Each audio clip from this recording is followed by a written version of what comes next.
Warga binaan di lingkup pemasyarakatan Sulawesi Tengah diperdayakan untuk menghasilkan sejumlah komoditi pangan. Upaya tersebut dilakukan untuk memperkuat ketahanan pangan di Sulawesi Tengah, sekaligus untuk memenuhi pasokan bahan dasar makan bergizi gratis.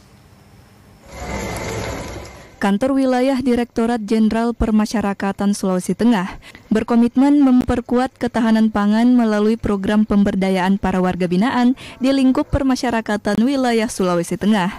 Program tersebut telah menghasilkan capaian signifikan dengan pengelolaan lahan seluas 263.363 meter persegi yang melibatkan 224 orang warga binaan.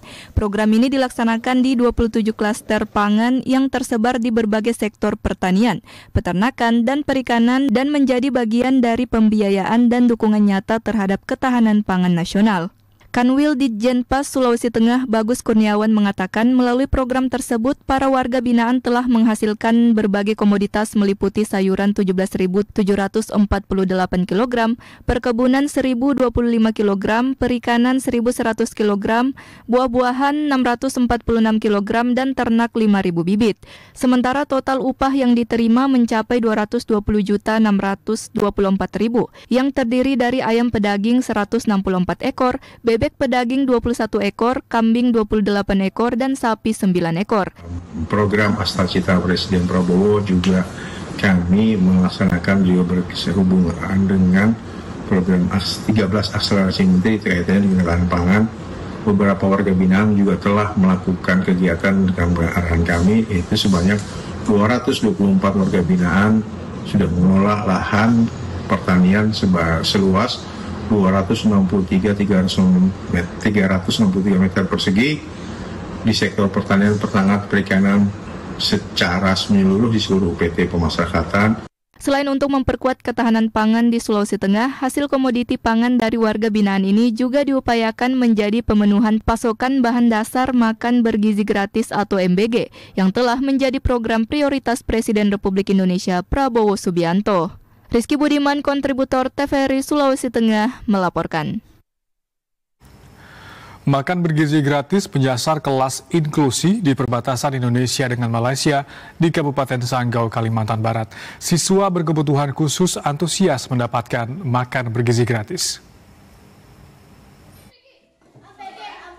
Kelas inklusi di SD Negeri 1 Balai Karangan Kecamatan Sekayam juga mendapatkan makanan bergizi gratis dari pemerintah. Sebanyak 11 anak berkebutuhan khusus di SD Negeri 1 sebagai sasaran MBG.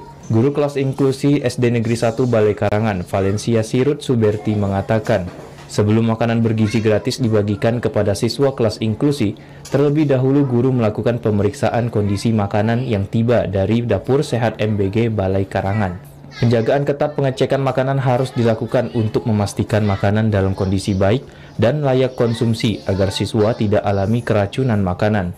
Dia berharap program MBG bisa meningkatkan gizi anak-anak di perbatasan, baik kelas umum maupun kelas inklusi bagi anak-anak yang berkebutuhan khusus. Khususnya kelas ini karena di SD1 ini sekarang ada kelas inklusi, jadi kami lebih teliti lagi karena beberapa waktu yang lalu pernah terjadi hal yang tidak diinginkan.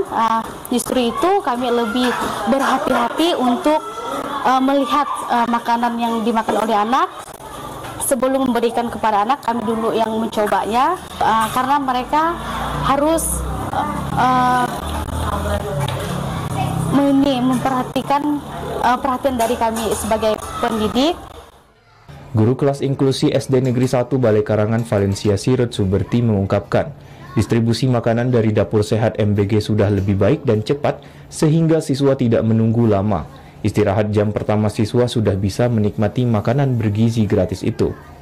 Dari Kabupaten Sanggau, Agus Alfian melaporkan.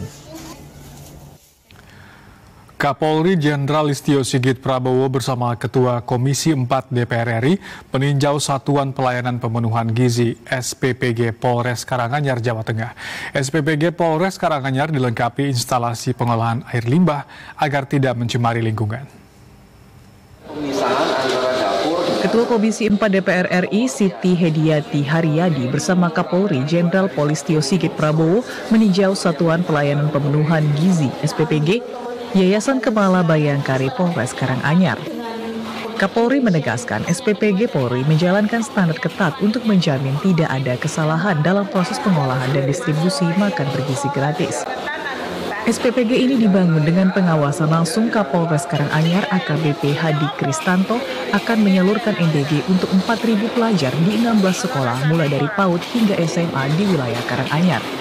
Uji coba telah dilakukan sejak 30 September lalu dengan menyajikan 500 porsi dan dilanjutkan pada 3 dan 8 Oktober dengan total 1.750 porsi. Proses pembuatan makanan dilakukan secara ketat mulai dari pemilihan bahan mentah, penerimaan, hingga pengolahan yang diawasi langsung oleh pengurus Bayangkari dan tenaga ahli gizi. Selain itu, proses memasak hingga pengantaran ke sekolah juga turut dijaga ketat. Makanan yang sudah sampai di sekolah juga dicoba terlebih dahulu oleh guru untuk memastikan kualitas dan keamanannya. Menyaksikan langsung bagaimana proses pada saat anak-anak melaksanakan kegiatan makan hasil dari distribusi SPPG.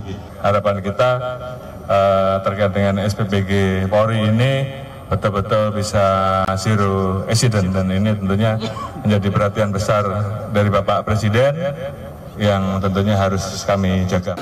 Kapolri dan rombongan juga melihat secara langsung penerapan keamanan pangan termasuk sistem pengolahan limbah dan instalasi pengolahan air limbah agar sampah tidak mencemari lingkungan. Limbah hasil produksi diolah untuk menjaga kebersihan dan kelestarian lingkungan. Parianto, TVRI Jawa Tengah melaporkan. Pelaksanaan program cek kesehatan gratis oleh Puskesmas Aikmual, Kecamatan Praya, Lombok Tengah, Nusa Tenggara Barat belum berjalan maksimal karena terkendala kesiapan masyarakat.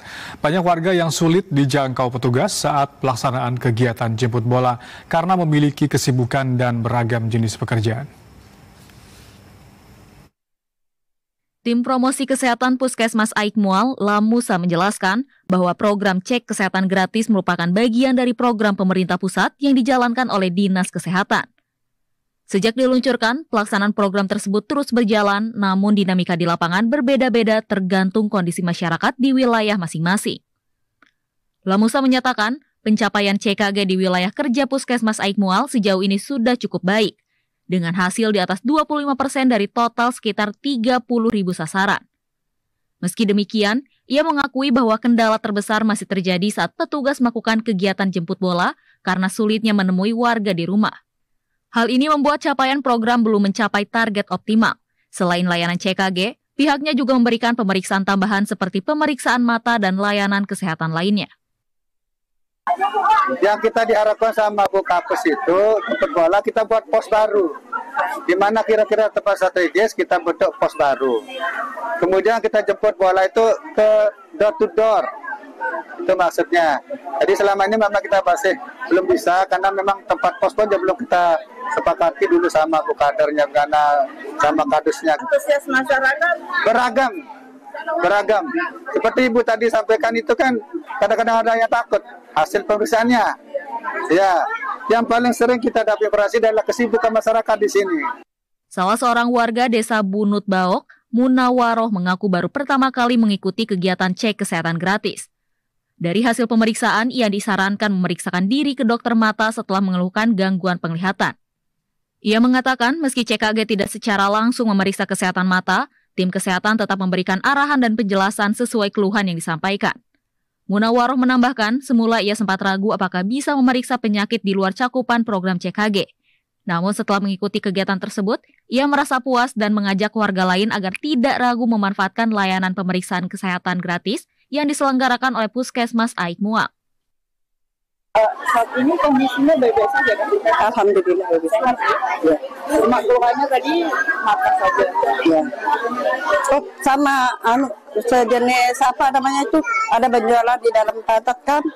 Kalau itu dulu pernah disuntik, cuman belum ke dokter aja. Ya, ada benjolan di dalam itu kan. Berarti ini mau lanjutan mau periksa ke dokter? Insya Allah.